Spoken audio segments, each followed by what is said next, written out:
Franklin County Commissioners meeting, March 24th, 2020.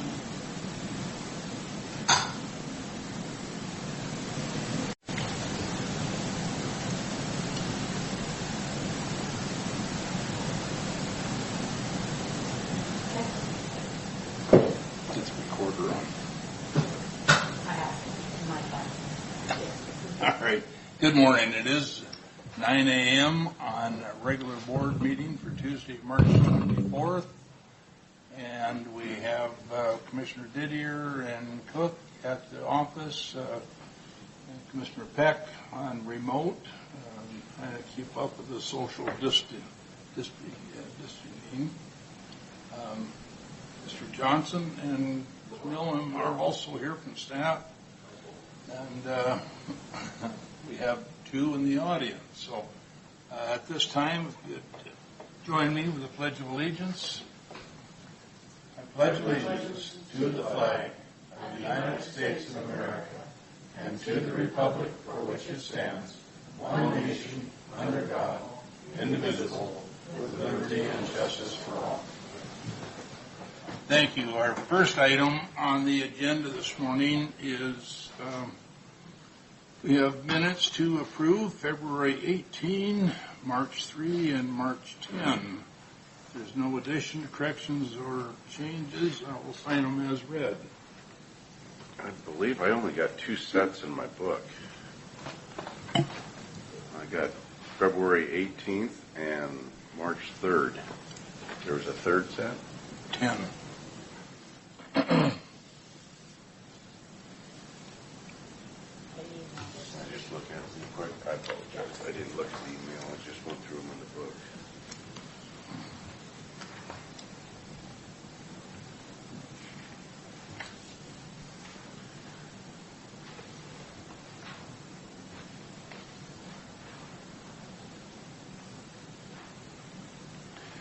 Yep, looks good to me. Okay. No changes from anybody? Additions? No changes. All right. I'll sign them as presented. That will move us to the payroll and warrant registers. Okay, Mr. Chairman, looks like we have fund expenditures in the amount of $565,158.60. And let it be noted that it's been reviewed by the county administrator and two members of the auditor's office. Second. All in favor? Aye. Aye. And Mr. Chairman, we have a salary clearing payroll and emergency management payroll in the amount of $992,237.24. And again, this has been approved by two members of the auditor's office. Mr. Chairman, I would note before seconding that there was no motion, just an identification of the document, and the auditor's office does not approve anything. The board does. So with due respect, I'll take that as intended as a motion and reviewed by the auditor's office in second. Let me withdraw that statement, and I'll make a motion. Mr. Chairman, I move that we approve the salary clearing payroll and the emergency management payroll, and that this has been reviewed by two members of the auditor's office. Thank you for the correction, and I second. All in favor? Aye. Aye. Okay. And Mr. Chairman, we have a third fund expenditure for this week. The first one was for the week of the 17th, and this is in the amount of $416,921.87. And again, this has been reviewed by the county administrator and two members of the auditor's office. Did I make a motion? Happy to accept that as a motion. Didn't hear that language. I move. Second. All right. Okay. All in favor?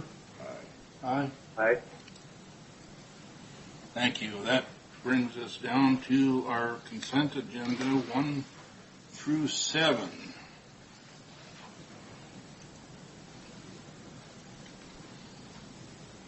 Chairman, I move that we accept the consent agendas 1 through 7 to approve them with no discussion here. Okay, second. Discussion? Hearing none, all in favor? Aye. Aye. Excuse me. That brings us to our administrator office business. Rudy Keith. Yes, thank you, Mr. Chairman. Just a couple of items for the benefit of the public who may be listening or watching this online, recognizing that we have a very small audience. We appreciate your participation, but in light of recent events, particularly the governor's order last evening to ask, or order, I should say, a little stronger than an ask, members of the public to stay home, but for essential travel to grocery stores and medical appointments and only those things that are necessary. The county has had to take some pretty extraordinary steps to limit contact between members of the public and as well protect the safety of our county employees and the staff to make sure that we're exercising good judgment and social distancing and not being party to transmitting a virus that has the potential of negatively impacting our community even further. We recognize that county government is an essential service that must stay open, must be available to the public, provides law enforcement and basic life and safety services to the public. So we have made steps to limit public access to the building, to the campus, to the staff. Each of the department heads and elected officials have reevaluated their office hours and their ability to interact or engage with the public. We strongly encourage members of the public to call beforehand, to make appointments if they have an essential need to schedule time with county government. We will do our best to accommodate those needs, again, recognizing that we're limiting those to pretty much life and safety kinds of issues. That does, unfortunately, push some things down the road that we're not going to be able to accomplish or accommodate at this time. The governor on his coronavirus website has listed those services which are essential, county government being one of them. There are some things that we do, for example, in the permitting and inspection area with building and planning that is specifically exempted. I've worked with the planning and building director to make sure that their office is available to continue to conduct those inspections where necessary. Just as an example, we'll probably be able to continue with new construction, but we will severely limit or probably not be able to accommodate things like in-home improvements or remodeling because that would require us to breach the social distancing requirements of the governor's order. But we also recognize that there are places and capabilities to continue inspections for new construction so that industry can continue and reduce the further impact to the economy. Agricultural production, certainly a key part of Franklin County, continues, whether that be through direct production of agricultural products or the processing of food products. That supply chain will continue. Obviously, grocery stores, gas stations, medical facilities continue to remain open. I'm receiving twice weekly updates, and you're participating, I believe, on most of those calls with the Benton Franklin Health District to understand the spread of the coronavirus in our community. There have been confirmed cases and fatalities associated with this. We are taking it extremely seriously. We fortunately have not been hit like Seattle and other cities around the country, but that predicates itself on making sure that the citizens of Franklin County are using good judgment and maintaining appropriate social distancing and taking care of themselves and recognizing the conditions that might create a further spreading of this COVID-19 virus. It has created a very unique and difficult circumstance, difficult decisions for the board regarding a process that we had initiated some time ago around redistricting of commissioner districts. We had scheduled a public hearing. We currently do not have the capacity to hold a public hearing with public engagement that meets the requirements of the Voting Rights Act without violating the social distancing rules. And so that in my discussions with commissioners individually recognize that that's not a real possibility at this juncture. Now, I suppose that could change if there were an immediate change to the governor's orders, or give us enough time before the filing period to schedule a hearing, to provide adequate notice in both English and Spanish, and give people an opportunity to participate in a true public hearing. But my feedback so far is I find that to be a doubtful scenario, which kind of compels us or forces us to wait until after we have data from the 2020 census with which to evaluate our commissioner districts. So I know there's people in the audience today, and we've received some questions about that, and wanted to make sure that we had an opportunity to respond or address that at least a little bit publicly. And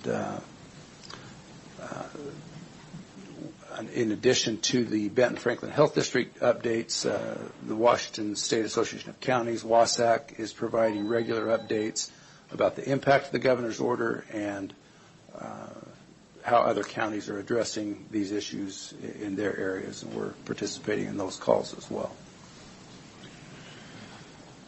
Well, I know I got a couple of emails here. One was from, and you are all CC'd on it too. I mean, we're all together on this, but John Payne, president of Flower General Construction, did you reach back out to him? Because they're building the schools of Pasco Middle School and Isaiah Stevens Middle School projects, and they were wanting to know they're on tight schedules about them working on that, and then also the home builders. Yes, we are responding directly to the home builders. I don't know that I was copied on the one from Mr. Flowers, but yes, construction is continuing. And then on the ag, on the point on the ag, I got called from several people last night. Of course, ag is exempt, although the processing plants will be exempt. But there was 3 individuals found with the COVID virus up at a plant in Quincy yesterday, so they're scrubbing that thing down to reopen it. But J&L Hydraulics, who does repairs on cylinders, they were wondering if they were going to be in the ag exempt when they're repairing the machinery parts that we need for on the farms. I would say yes, they are. Yeah. They are going to take precautions like Central Machinery is. If you order parts, they will be out in the parking lot with your receipt. You pick them up and you leave. You don't go into the store. Yeah. So Yeah, there's a very lengthy list of industries or businesses that are allowed to remain open. There are some that remain open with significant restrictions. I think everyone's aware that those restaurants, for example, that provide delivery or curb service can remain open. Drive-through, those kind of things can stay open, but they don't have in-house dining. So there's some limitations with them still being able to stay open. But yeah, those industries that support an essential industry like agriculture are allowed to remain productive. Okay. Thank you. Anything else this morning, Keith? No, I think that's all for today, sir. Okay, all right. Next item on our agenda is a public comment period. I think everybody can see the phone number on the front wall of the dais here. Other than that, public comment is open. Jeffrey?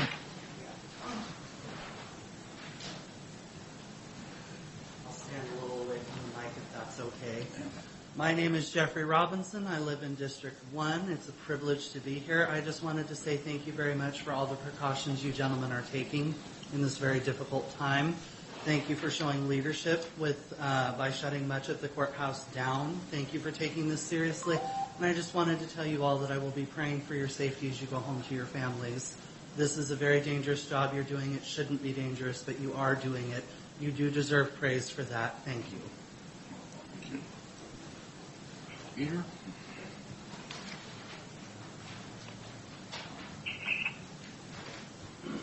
So my name is Peter McIntyre from the Franklin County Assessor. I reside down in room A104 here in the courthouse.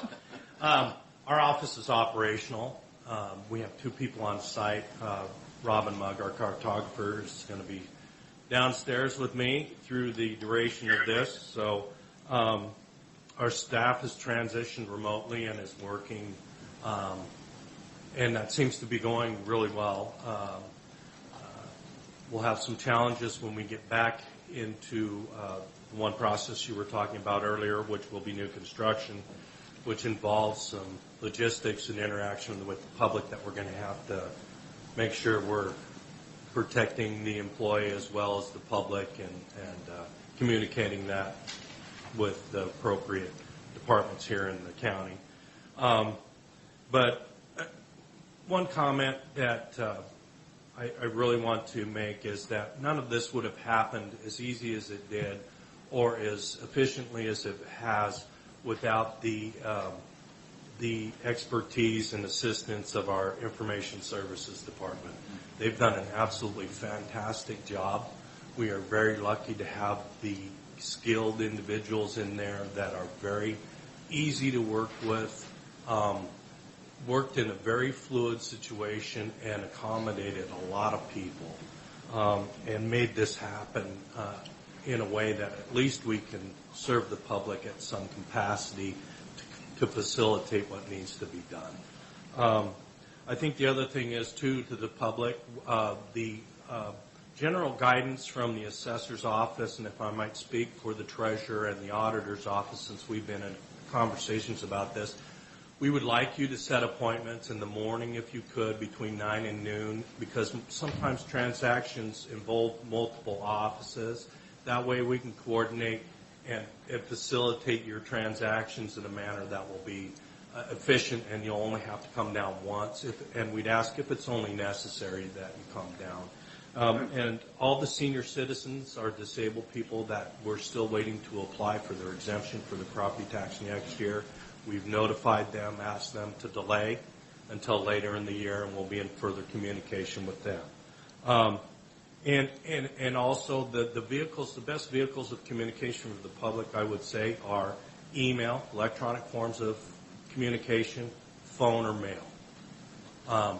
We can take your mail and get it to the appropriate person electronically, who also, getting those things done over the phone. We can relay that information and work with people as much as we can to communicate. So just proud of my staff, what they've done, and we're open and we're downstairs. So thank you, and you gentlemen have a good day. Thank you. Further comments? Do you have anybody on the phone? Not as of this time. Okay. Mr. Chairman, I might just make one comment that's more or less a public comment, I guess. Take a little bit of liberty to, again, echo what Mr. McIntyre said about the IS staff, and recognize that there's a lot of people that have gone above and beyond. Our facility staff has not shortened their hours. We have first responders in law enforcement in the county jail that have had to go to some extra effort to make sure that those services continue uninterrupted. I would encourage the public to be very considerate of the expectations that the governor has set and that we have set with regard to not meeting in groups, social distancing, those kinds of things, because it stresses the resources of law enforcement if they have to respond to situations where people are congregating or creating a problem. So it's clearly a joint effort of every citizen in the county I would just invite them to be considerate of one another, recognizing that this is a significant inconvenience. It is a economic, I don't know if I can overstate the economic impact of what this is doing to small business owners, and we already are operating with limited resources, and just ask people to think about that before they make a decision to go out in public. And Mr. Chairman, if I may, I got this notice here from our Planning and Building Department, and along those lines was with you with electronic, and we're still having our meetings. It says that new administrative land use applications will not be accepted after 12 p.m. on March 23rd of 2020 or until further notice, and it goes on to say that until further notice, the acceptance of new building permit applications shall be limited to those deemed to be building official to be matters of life and safety. And I think that maybe our building department should reconsider. They have. I spoke with them this morning and last night after the governor spoke, and we are revising that language to allow that to continue. Yeah. Keith addressed that. Oh, you did? I missed it. No, I want to be very apologize. clear that those particular industries were included in the governor's recommendation for exemption, and we are accommodating those. Fantastic. Good deal. Other than that, anything further? Mr. Chairman, Yes, please.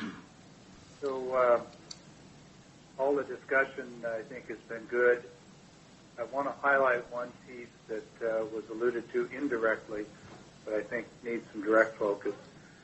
In the governor's directives, he included financial processes, and he didn't limit that to key and essential financial or ones that are essential for life and health safety. There is an ongoing balance by governments from the federal level down to the local to keep people as safe and healthy as possible, and at the same time not unduly undermine economic process. And with that as a backdrop, I want to acknowledge that the Treasurer's Office, the Auditor's Office, and the Assessor's Office are really the key components in ensuring that the people's financial business in the county continues not completely uninhibited, but largely uninhibited or unrestricted. And that's a co-equal part of this mission with respect to COVID. So I want to acknowledge their good work to do that and point out that the governor's remarks weren't just intended to be banks and financial and checking accounts, but rather things like people being able to sell items like vehicles and registrations, recording of real estate property sales and titles and deeds. All of those are part of keeping the economy going. And if we didn't have such a good trio of finance-related people in the courthouse, that wouldn't be possible. So kudos to them, and let's remember there's two parts to this mission. Thank you for the comments. They are everybody is kind of trying to outguess the governor's statements last night, and so I think it's.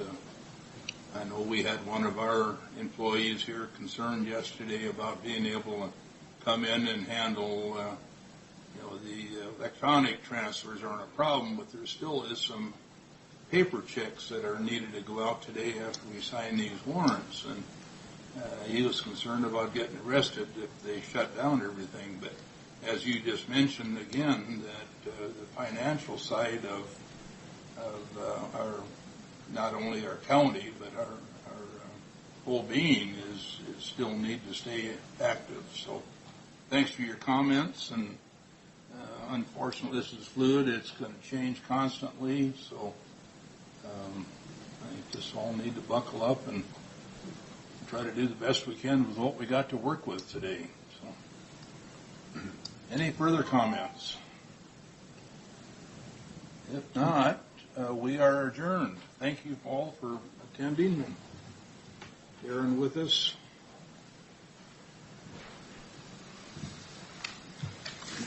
Yeah, thanks, Peter.